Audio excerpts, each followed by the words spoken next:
Philip Wegmann, White House correspondent for Real Clear Politics, joins me now to discuss. Thanks so much for your time. So, what were the key political pressures or negotiations that ultimately pushed lawmakers towards ending the shutdown this week?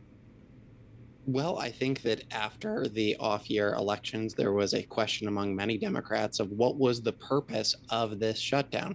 There was obviously the stated purpose of trying to restore these Obamacare subsidies, but they knew that with Republicans in control of both Congress and the White House, that wasn't likely to happen. So as we get to the beginning of the end, the real question here is, was it worth it? Yes, Democrats achieved a historic first, the longest shutdown in American history. But if you take a closer look at the deal that is said to be coming to the finish line here, it's remarkably similar to what Majority Leader Thune offered them in October, a standalone vote on the Affordable Care Act in exchange for opening the government.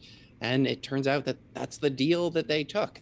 They're going to get their standalone vote. The government is going to reopen. And so, was it worth it to have all of those military members go without paychecks? Was it worth it for those mothers and children to go hungry? I'm not certain that it actually was. In the end, this was a lot of sound, a lot of fury. But from a policy perspective, nothing significant has changed.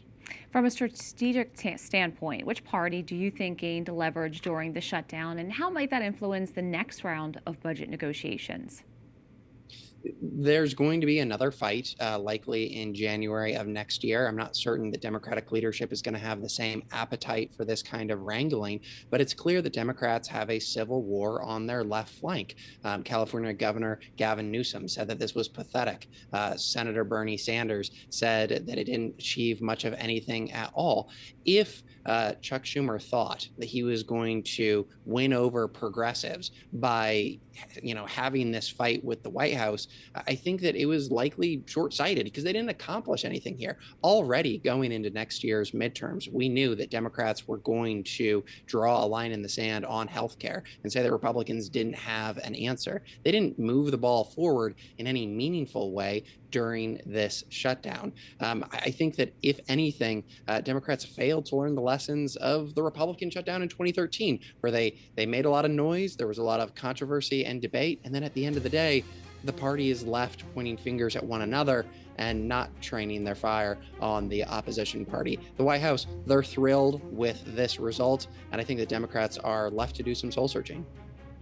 Philip Wegmann, thank you so much. Thank you.